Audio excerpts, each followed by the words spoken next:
Welcome to episode 129 of Fourth and John. I am Gayle Saunders, your host, aka Eagle Sessions, here with my man Evan Hollywood Hearn. How you doing, man? I'm doing great, man. How are you? Just living the dream as usual. We're here talking football. That's what we do here, right? Yeah. It's another day in 2020, man. So at least it's been calmer than some of the other days we've had. I see you're in the same spot where I last saw you. Yeah. No, I don't think I've moved much since then. We've been grinding out the all the Eagles conversation, man. Me and you have been talking a lot about what we're going to see this year, and tell the folks what we're going to be talking about today. Well, today we're going to talk about situational football, and every football coach out there prepares for every single situation miles ahead before they ever even play the game. They know what they're going to do in each situation, and as fans, we're going to try and guesstimate what the players are going to be doing, and from our fan coaching standpoint, where we stand, where we like to see the players in these different types of scenarios. Absolutely. And so essentially obviously everybody would love for the Eagles to come out there and just blast every single team, but that's not realistic. What's realistically going to happen is there's going to be ups and downs this season. There's going to be ups and downs to the game. And, they're not always going to be in the most beneficial scenario. They're not always going to be first and 10 every single play. So we're looking at the different scenarios and how, if we were the coaches, how we would tackle them. And we have a bunch of some random situations. Well, we had some fun with some of these situations, but we also got a lot of great content to share. It should be fun. Yeah. You want to start off with the first one? Absolutely. So the first scenario, simple. It's 3rd and 4, and you're on your own 25. So if you're the Eagles, you're on offense right now. You got 4 yards to go.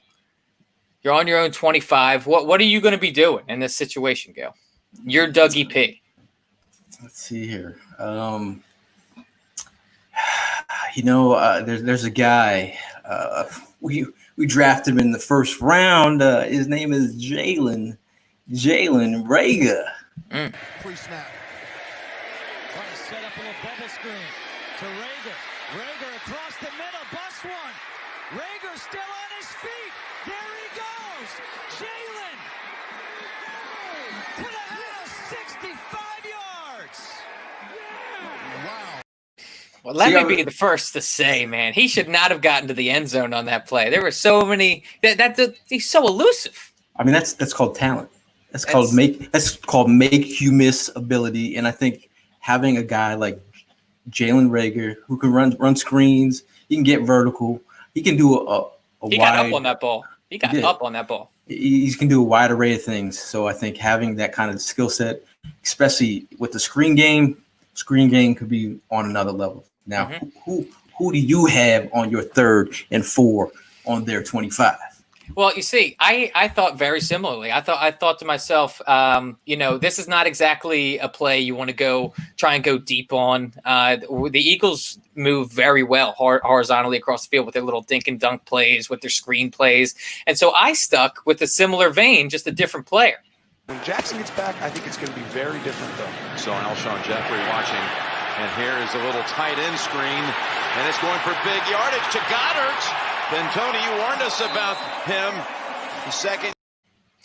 I look at the Eagles' ability to have 12 formation, to have Ertz and Goddard out on the field at the same time, and if you have them on either side of your tackles, and you could really go any direction before the snap takes place. You could, and if you got a running back in the backfield, there's so many possibilities for a running back screen, a tight end screen with Goddard, a wide receiver screen. I think that moving the ball out to the sidelines is really one of the key things that the Eagles are really good at, and creating space. Well, I think with Goddard, I mean, you look at the Green Bay Packer game, just having Ertz draw that attention, or if Alshon's on the outside, or Djax is on the outside, you're going against lesser defenders on the right side. You can draw attention to Ertz very easily, and that's where you do the damage with Goddard. So I do like that. I do like that play. Yeah, the screenplays on the 3rd and 4s, that seems like it could be a real effective play in that sort of scenario to me.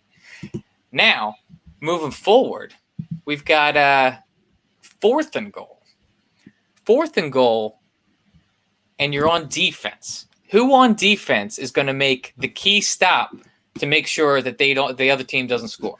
I mean, the man Fletcher Cox. I mean, the guy's a beast up the middle. I mean, this guy is tremendous. I mean, look at this guy. 4th and 1. Boom, shuts it down all day, every day. That's the kind of guy that holds down the fort. One of the best defensive tackles in the league. I know Aaron Donald might be a 99, but this guy's a 96, and Matt Fletcher Cox is the guy. Yeah, no, I can't argue that at all. I look at the middle of this defensive line, and he is the anchor to it. I think that if it were to be close enough to where it was maybe quarterback sneak situation for the other team, like this is another big. That our interior of our defensive line is built with such big, strong bodies that that sort of a 4th down, like trying to go up the middle, that's not going to work. Versus the Eagles, you got to get more creative than that. So I think Cox is the reason why that's not going to work. Yeah, I agree, man. I think, and then you add Javon Hargraves; those two are going to be lethal together. Right, and then we got apparently we got Prime's burner account in the DMs already here, talking about Nate Gary holding it down. Yeah, Brad, go out, Brad. So our next scenario, 4th and goal. Who on defense? Oh, no. Sorry. That was our last scenario. Yep. First play after halftime, the Eagles are down by 14. Evan Hollywood Hearn, what play are you going with? Well, you see, I'm sticking with what you came out to shoot with our guy Jalen Reagor, who, man, I am so excited to see the things he's going to be able to do. This is how I would come out of out of the locker room if we were down 14. I think they got to take a look at that rule in the offseason. Take a look at this. Jalen Reagor, you're not going to catch him. Good night, Irene. Touchdown. Now, is it me, or does it like not even see Jalen Reagor? To me, seems like one of those guys that he doesn't even look like he's running fast, but then you realize how much quicker he's moving than all the other players around him. It's like, Jesus, that guy is flying. Yeah, I think the thing about him that we talked about, the versatility earlier. If you're going to move him into the slot or move him in the backfield, that's potentially something that you could do. You could take a end around to the house. I mean, and he's a guy to me that really seems like he is a guy that can turn a nothing play into an exceptional play. A play that seems like you're going nowhere, maybe even a loss for yards, and then all of a sudden you get a first down or a touchdown out of it. Now looking at the scenario, this kind of reminds me of Week 1 when the Washington was up, they're doing their thing, and the Eagle fans are getting a little tight in their pants. And here we go.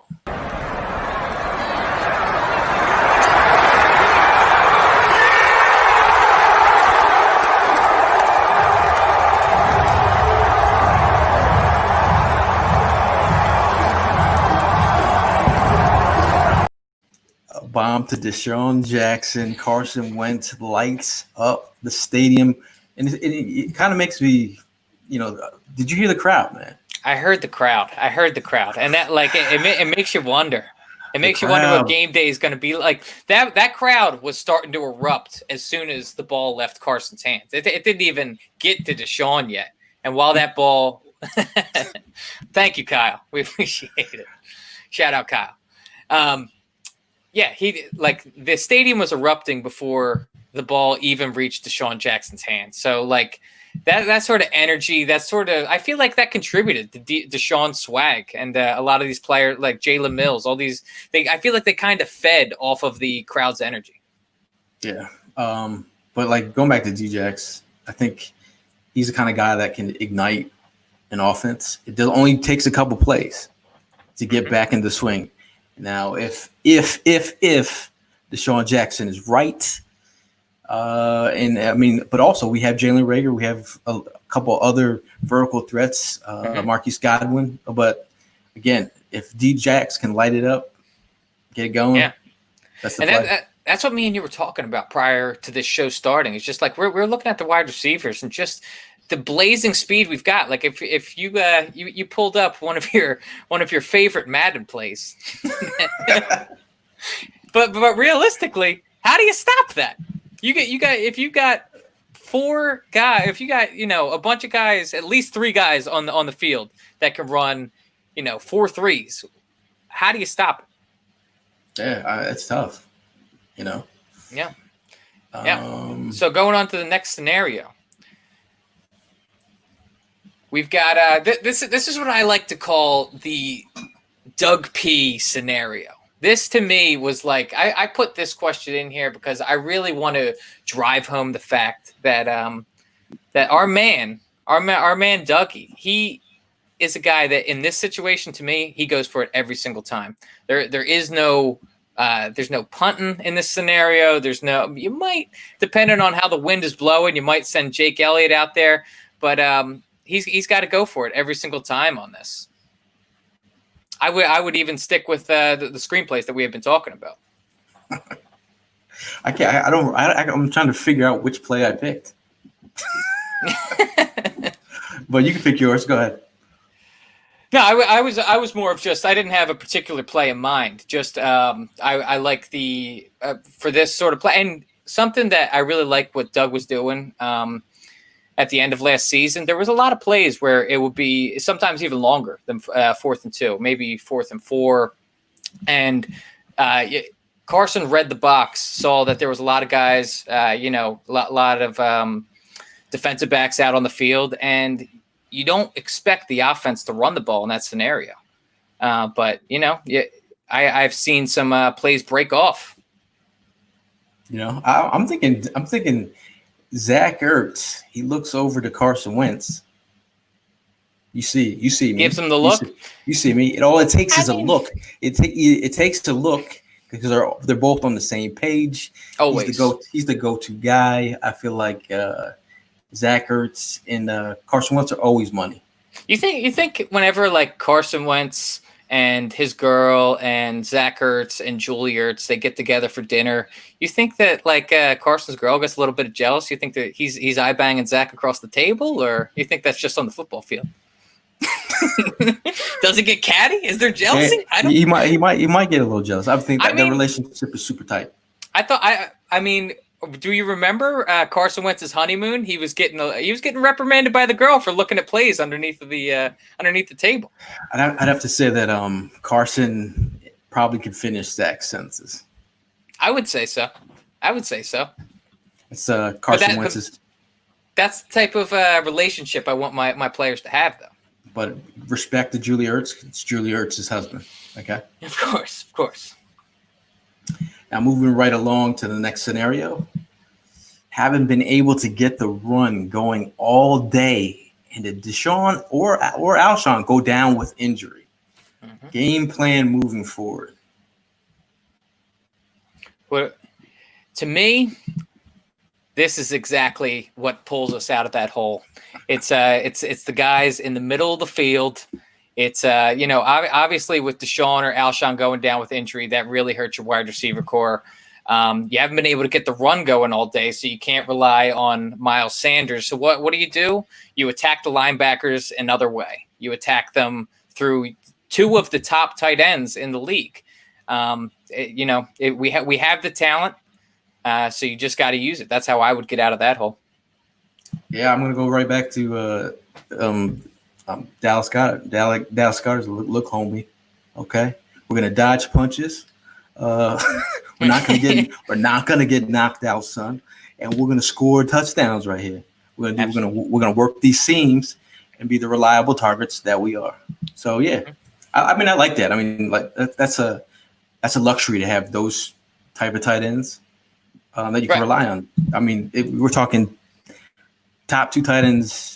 Top 10, right? I mean, top 2 tight ends out of the whole entire league. I mean, best 1 and 2 punch.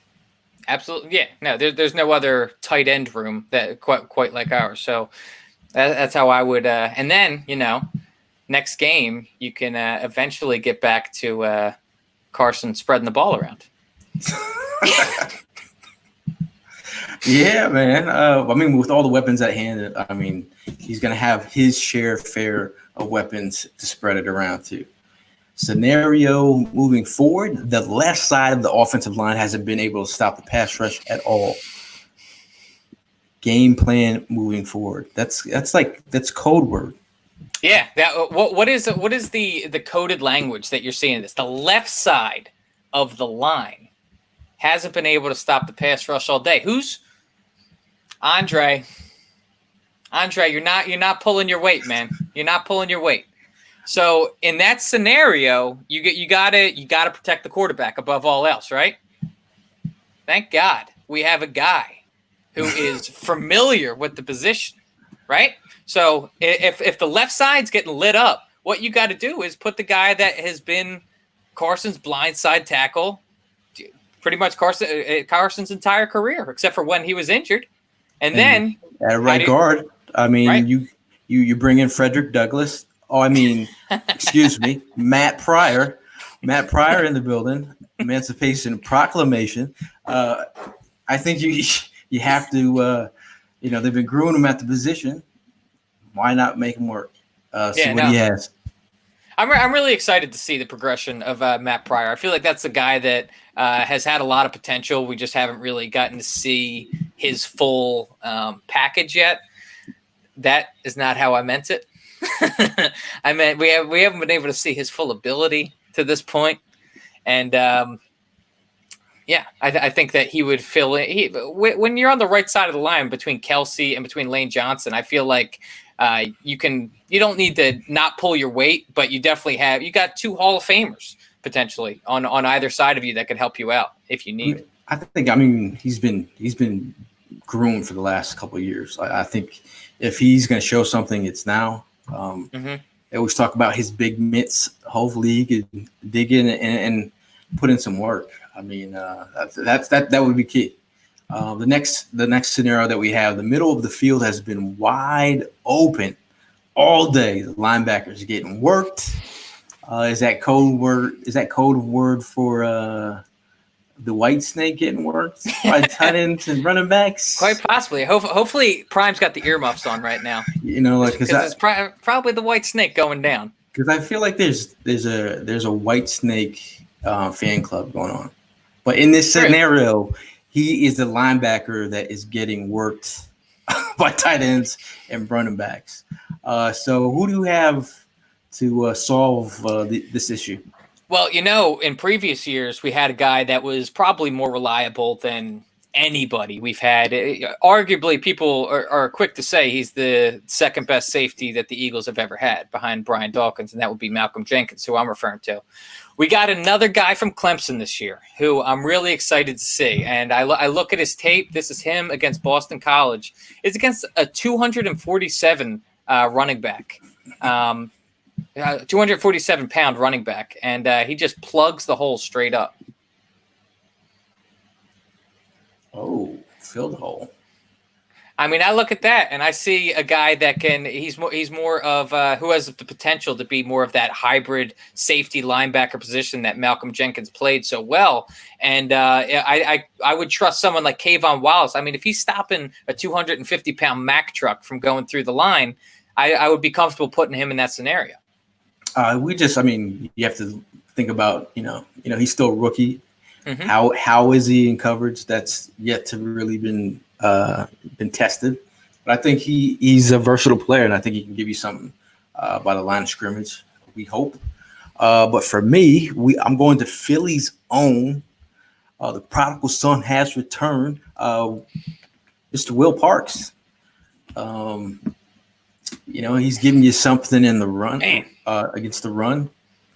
And then look at this, sideline to sideline, chasing down a running back. You got to get over to that side quick. For you guys that are listening on the podcast, we just showed a clip of Will Parks just moving all over the field. He does have some wheels and bring some versatility to the table. low key. Oh, Mr. Wallace. Cozy. He says Wallace is the future in the comments. Let's hope. So what was our next scenario? Next scenario, it's 3rd and 5, and we're hit with a JP false start. Thanks a lot, JP. Death, taxes, and a JP false start. Now it's 3rd and 10, and you're out of field goal range. What's the next play? To me, Doug P, like I said earlier, in a 4th and 1 scenario where he is on the opponent's 40, I think he's going for it. In this sort of scenario, 10 yards is a lot to try and pick up in one play. I would be trying to run some sort of curl route, try and get as close to that marker as possible. And if you don't cross it, then hopefully you're back in field goal range. Let's see. I'm going with the 4 verticals. Straight out of Madden, homie. I just think look at this situation. If you have Dallas and you have Ertz working the seams, you have Deshaun on their outside, or you have Rager in the backfield. You can motion them out, or you can have. You can't forget Miles Sanders. In this situation, I think there's so many different options. You could have option routes in the middle of the field. There's so much you can do from this position. I think it's a plus for the Eagles to be in this situation. Absolutely. But if any of our wide receivers are out there playing volleyball like in previous years, you're stuck at 4th and 10. You've been bigging up the kicker over the last couple weeks. I have. Respect the kickers. I believe that was the hashtag. Maybe there is no range for Jake Elliott. How about that? It certainly doesn't seem like it. If you're on the opponent's side of the field, I don't know if he does have a range. Our next scenario. Carson Wentz goes down with an injury. It's not Carson Wentz. I know it's not Carson. Carson Wentz goes down with a midseason injury. Who is your backup QB? It's got to be the obvious one, right? Yeah. And damn, does he wear that Kelly green nice, doesn't he? That looks so clean. We have a picture of Jalen Hurts in a clean Kelly green mock-up. This is amazing. Yeah, Jalen Hurts just signed the contract yesterday, or was it earlier today? I believe it was yesterday. Yesterday. He just signed his rookie deal. We spent a 2nd-round pick on him, so this is not just a throwaway Clayton Thorson 5th-round pick. This is high value 2nd-round pick. You got to utilize him. If Carson Wentz were to go down, I got to imagine that he's the backup plan and not Nate Sudfeld. With that being said about Nate Sudfeld. With him sitting behind Carson Wentz, has he accrued any value through that, do you think? Or do you think that we could potentially move him closer to the trade deadline potentially? Nah, there's potential always, depending on if Jalen Hurts looks amazing. But I think having Sudfeld to groom Jalen Hurts, that's another guy in the locker room to a nice little incubator system to teach Hurts what he needs to learn in the offense. But I think Sudfeld is also an option too. You really think so? Do you think that would be open competition between Sudfeld and Hurts? If he's not ready, if they don't feel that Hurts is ready, Sudfeld is a guy who knows offense. But like I said before the show, I was like, maybe Frank likes. Look at Cozy over here. Trade Sudfeld to the Colts for it too. I don't know if you get a 2 out of a 3rd-string quarterback. They got Phil Rivers holding it down, and who else is Jacoby Brissett? Yeah. But yeah, with Frank Reich being there, there's definitely that connection. They were don't forget years ago, the Eagles organization was really in love with. They knew Carson was going to be the quarterback, but they really liked Nate Sudfeld a lot. Yeah. Our next scenario. 4th and goal. Who on defense makes the key stop to shut down the fade route in the corner? Now, Gayle, would you care to share yours first?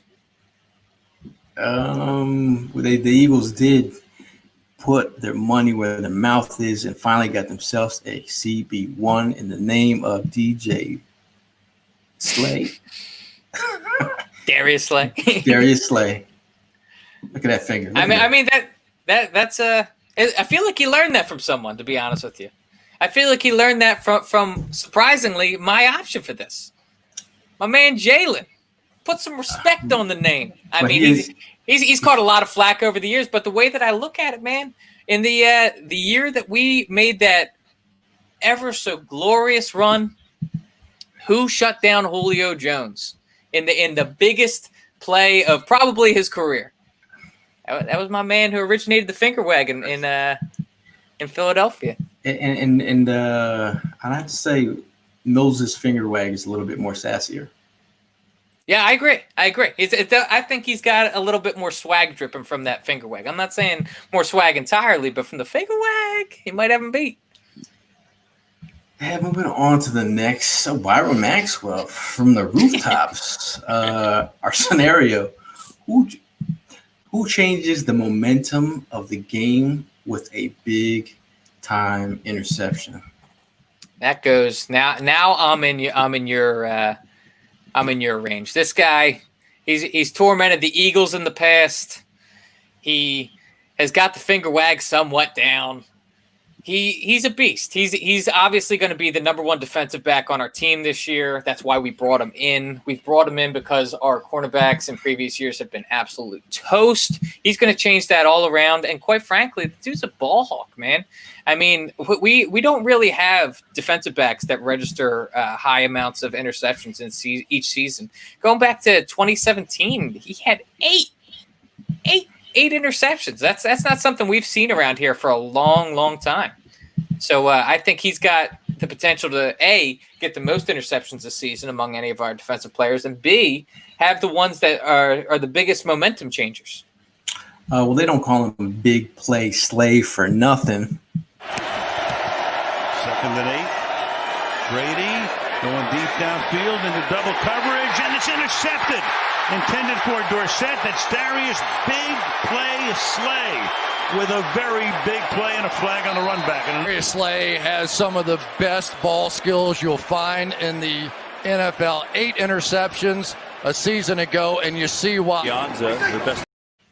I mean, you know, the hair stands up on the back of my neck just knowing you have a CB1. Like, how many years have how many years have I been crying on the podcast about having a cornerback one who could hold down the outside? I think giving an extra second out there or half second, whatever it takes, but also being able to mirror one of the opposing team's best wide receivers. But having the instincts, you know what I'm saying? Like you could see him break off some of his responsibilities because he trusts his instincts and goes ahead and picks off a ball. I mean, at the end of the day, that's exactly what you want to see from a guy that you're paying CB1 money to. Absolutely.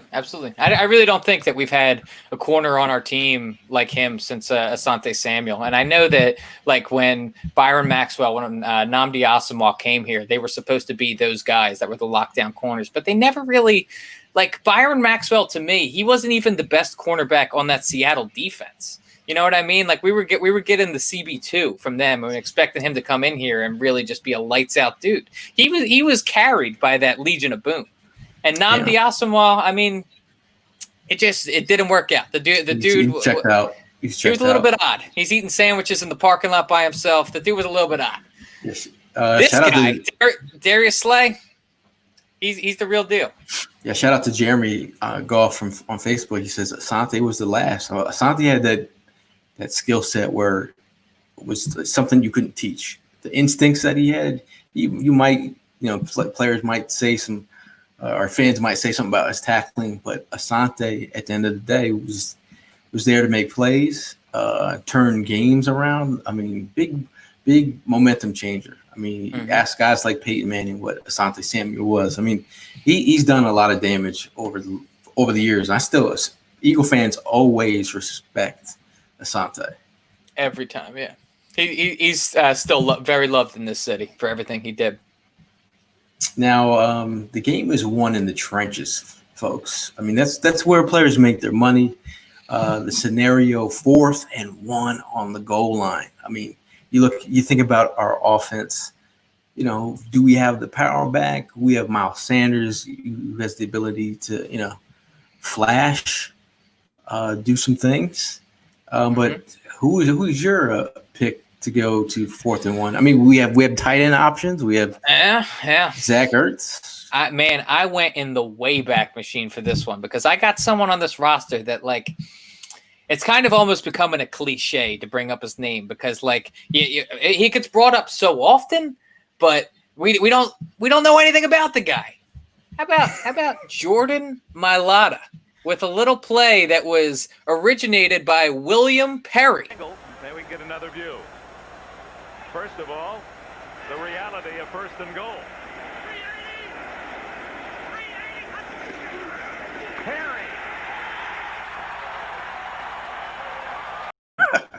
Oh, you're trying to tell me that you're ready to put Jordan Mailata in a William Refrigerator Perry type role?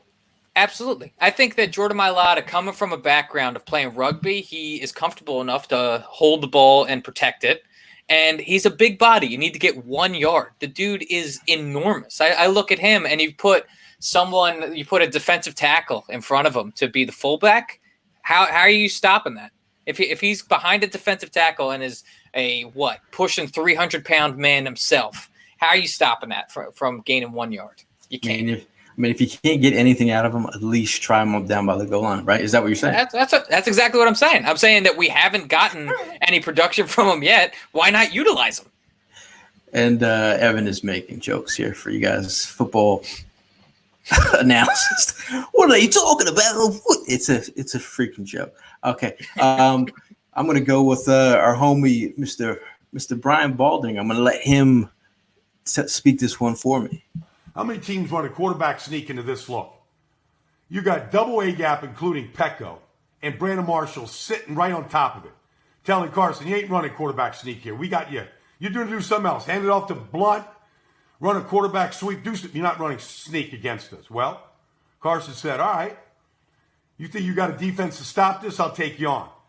Watch. Marshall goes over the top. Carson goes underneath. There's Kelsey and Brooks getting a yard. Carson Wentz gets himself a yard against a defense designed to stop it. How many teams run a quarterback sneak? And look who's reading my mind over here. Cozy in the chat. Wentz sneak. I mean, we do have a 6'5" quarterback. We know he's dealt with some injuries running the ball, but Carson Wentz is a football player. He makes plays down by the goal line. Or if it's 1 yard to go, he'll get you that quarterback sneak. I think he does have reliable options. He's got a lot of options down by the goal line, but I think Wentz 4th and 1. It's an easy get. Yeah, honestly, I think the quarterback sneak is kind of looked at as it's an easy play. It's not that complicated. But when Baldy broke that down and just how Carson was able to recognize that Brandon Marshall was going to come over the top and he would have to squeeze underneath of him. Carson has the football instinct and the ability to be able to recognize and execute those types of plays. Yeah, I think you can't play scared. You know what I mean? Absolutely not. When people are like, scared money don't make money. For our next and final scenario, Doug Peoples out the trick play of the season. What is it? All right. Well, this is something that I think a lot of people, including myself, wanted to see last season. We have a wide receiver on this roster who actually played quarterback in college. My man, Greg Ward, Jr. Junior or senior? Greg Ward. Junior. Put some respect on his name. I apologize, Greg.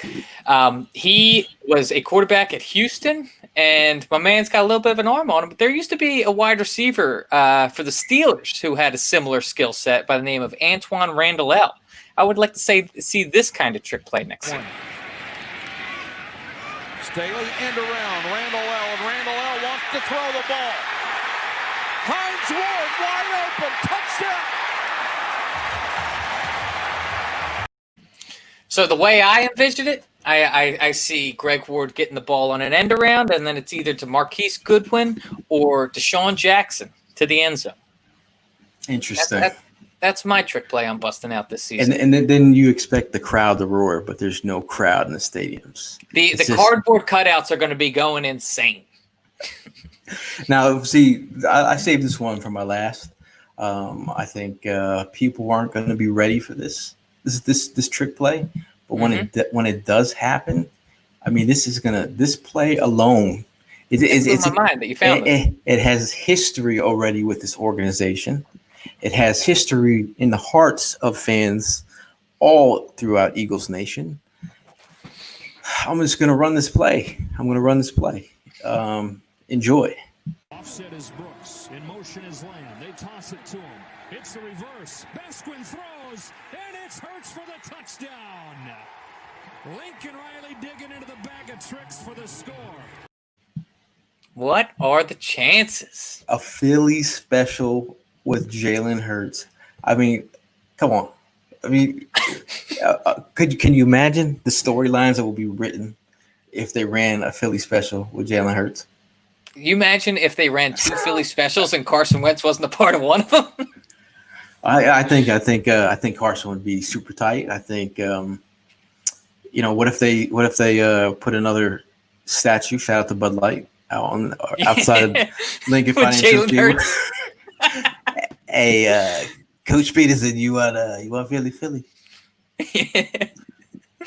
I totally see that. Could see something like that happen. I think it's crazy that we got a guy that we drafted to our team who ended up apparently that became a popular play in college after the Eagles pulled it off. I know the Eagles ultimately swiped it from a college team, right? I think they took it from the Chicago Bears, who took it from a college team. And then what's his name? I'm drawing blanks right now. He found the play. Oh, not Frank Reich. Was it Frank Reich? No. Oh, look at us. It's late right now. I can't. Yeah, we prepped for a little bit for this, but we went through a lot of scenarios. Yeah, I mean, I feel like part of the game of football is no, it wasn't DeFilippo. It was not DeFilippo. Press Taylor. Yes, it was Press Taylor. That's who I'm trying to say. Mr. Press Taylor, when everyone was throwing dirt on man's name. Low-key cozy. He did. It was his job to find trick plays, and that's the one he brought out. But just being prepped for the game of football and having different scenarios, they know which players are going to line up. It's like playing the game before the game happens. It's always interesting. I felt like this was an interesting project for me and you, just the prep for this, trying to come up with plays. Yeah, but like these are all scenarios that are realistically going to come out throughout the year. There's things that the Eagles are going to end up facing, and dude, both of us are just dying to see some football. Yeah, man. Like I feel like I think I'm ready, man. I think I'm ready to watch the season unfold. Yeah. And as we transition, one of our last topics of the night. I mean, football's here, man. Yeah. In a weird type of way, because yesterday the contracts were signed. Yeah. Today's the first day of COVID testing. Yeah, not some great news that ended up coming out of that, unfortunately. I'd like to come here and say that testing went well, and the players are all ready to go. I mean, you look at the NBA, and the other day they ended up testing all their players, and they're in the bubble, and everybody ended up being completely clean. I hope that the NFL tries to follow the same sort of format that the NBA is doing, but it seems like the NFLPA really isn't down with a whole sort of bubble format. But to get back to what you were saying, 95 people tested positive for COVID today in the NFL. That's a rise in, I think they were around 72 like a week or two ago. It's interesting. I mean, that's the key thing here. Like these first couple, this first couple weeks, they're like, going to be quarantined. If someone is test positive, they're going to have to be quarantined, and then it's going to be tricky. Because moving these guys in and out of the rosters, trying to get guys settled on this team, especially rookies trying to learn the playbook. Imagine you're a rookie coming onto the squad, get COVID, you're out if you miss 2 weeks in football, that's like huge. Missing like 3 months. Semester. Yeah, if you're in college, dude, the amount of plays that are going to be implemented, I'm sure some of the players have been getting them ready. I know Wentz has been thrown with Rager.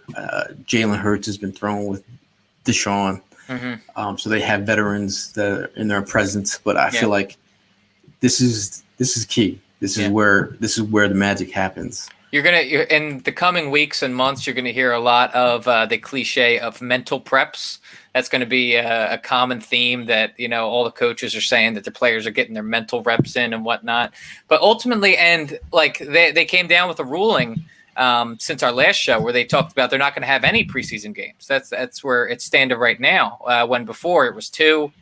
And I think if we're realistically looking at that and we're looking at how all these players are kind of having to either work out on their own or be away from the team, we're really looking at a possibility for a lot of injuries to happen this coming football season. Bro, guys are going to be coming in cold. Everything that I've been, I've been sitting here telling you it doesn't look good from the beginning of for a while. First, they were talking about 2 preseason games. Now we're down to no preseason games. Yeah. I mean, as much as we hate preseason football, I mean, I'm a football nerd. I do like it, but Brian's got jokes. But I feel like I like to see where players stand on the field. I mean, on the team and how they perform against other players not on the roster. So I feel like not having those 2 games to evaluate. Yeah. It's tough. And that's ultimately, like you said, that's where these guys where the coaches end up making the cuts and they see who performs in these games. And the other side of it is a lot of after all the cuts are made for a season, teams look to other teams' practice squads and they go and pluck players from there that they saw have overperformed in preseason games, but they weren't good enough to make that team's roster. Well, maybe there's a position that's a position of need on the Eagles where they could go and pluck someone from the practice squad, but with no preseason games, you got nothing to work off of. So you're pretty much stuck with your own guys that you drafted or signed. Yeah, I just feel like we're headed into uncharted territories, and I feel like as Eagle fans, we're gonna have to buckle in because if you want to see reality football, we're gonna watch reality football. I mean, the players have spoken the last couple of days about how they all had that kind of little movement with the players' union. So there's question marks. If they're Mark Davis from the Raiders, the GM, the owner, he mentioned that there's a possibility that they're not going to play. I mean, he's hinting at it already. So I feel like they're going to give it a shot. I'm just not that positive that a season's going to happen. Yeah, and then you look at the MLB as well. They're a league that has 162 preseason games, and they've actually cut their regular season to 60 games. Granted, COVID kind of all came about when the season was just supposed to be starting, so the timing of it kind of skews that. But I mean, the way that I'm looking at the NFL is that I think it's a possibility that preseason games being cut out isn't the last thing to be cut out. It's a possibility that they end up starting the season late, or they get more time in between games for players to be tested to make sure everyone's absolutely healthy. Like you said, this is uncharted waters, man. Everyone in the entire world right now, especially in the United States, is kind of flying by the seat of their pants to a degree. So it's kind of just every day we're just going to figure it out as it goes. Now, Ev, I mean, let's be honest here. What what would you do if without a football season? Without a football season? Yeah. Man, how do I fill my time, dude? I mean, I am struggling right now to fill my time as is. Yeah, in the football off season with absolutely nothing going on. I guess I would have to find a hobby. I don't know. I'm gonna have to maybe I'll find a skill and then I'll work on it. But dude, without watching sports, what are you gonna do? You got a bunch of shoes to work on. I know that. I got enough shoes to work on, but I feel like that's been holding me down for a minute. Yeah, like, dude, you've been grinding. I can't thank the shoes for giving me something to do and focus in the isolation. 4 months alone, I got close to the Nikes and the Vans. So shout out to y'all. Did you start to get like a little bit? You ever see Castaway with Tom Hanks? Oh yeah. Did it start to get a little bit like that, where you're talking to the shoes and you're drawing little faces on them and they're keeping you company? It was between that and Call of Duty. I'd be like, I got nothing. Yeah. But I feel like move forward. Like if we can get some basketball. Kev. Yeah, no. If we could get any sport, but that's the thing that like, if basketball comes back and there's no issues, I feel a lot more confident about football because comparatively between baseball and football, like the contact that happens within the game, it's not similar.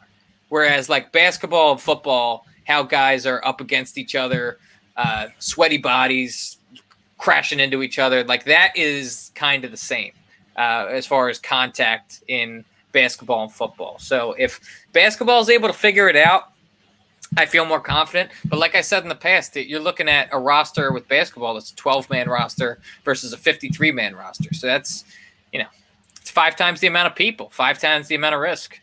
But I feel like the basketball is doing a way better job. Yeah. Well, I mean, if like I said, since they have smaller roster sizes, I don't think a place like Disney World would even be able to accommodate the NFL. Like, I don't think that they have enough space to be able to put 32 52-man rosters plus staff.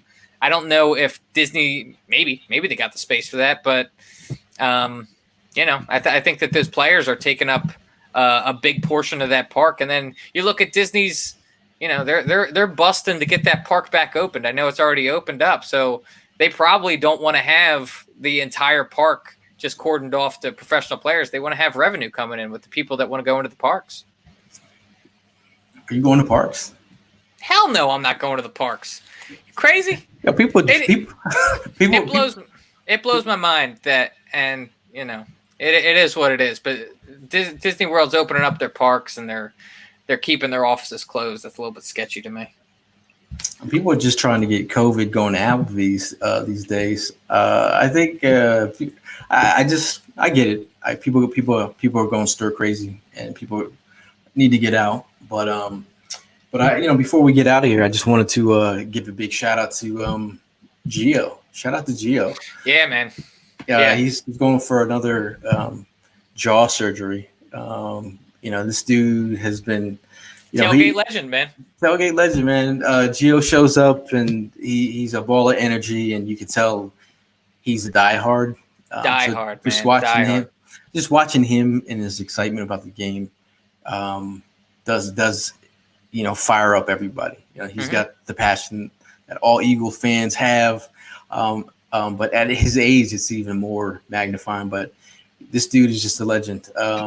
But shout out to him. He has surgery tomorrow. So we're wishing Gio, best of luck on surgery, a quick recovery, and hopefully we're able to see you down there again sometime, man. Like it's cool partying with Gio because he's a guy that he's been through a lot. For a kid his age, he has been through a hell of a lot. But he's always a kid that's up in spirits. He's always bringing everybody up around him.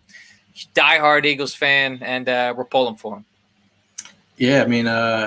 At the end of the day, we want to get back out there tailgating. We want to be partying with Gio, partying with everybody. But obviously that's not going to happen. But we have talked about virtual tailgating. Mm-hmm. We're going to try and make that happen. Okay. I mean, that's imperative to us to still be in touch with everyone out there. So, and we know that you guys are going to miss the lots. We want to give you that space to be able to. It's not going to be the same as an Eagles game day, but we're going to try our best to get as close as possible. But Evan, anything else before we get out of here? No, I just want to, big shout out to G. Thank you everybody for checking in. It's with no sports, it's tough, but we're trying to get the juices pumping. We're trying to get people excited for the season. This is a cool, fun Eagles roster that we got. They bring excitement, and I just want to see a full season happen. Yeah, Wear man. your masks. Yeah, wear your masks. I'm excited. I'm trying. I'm split between excited because this roster, I feel like there's so much juice on it. Mm-hmm. Like I feel like it could pop. The speed on this team is unreal. Having a quarter CB1, having a couple vertical threats. Come on, bro. Like year 2 of Boobie Miles. There's so much to be excited for. I feel like it's just, there's so much to be excited for.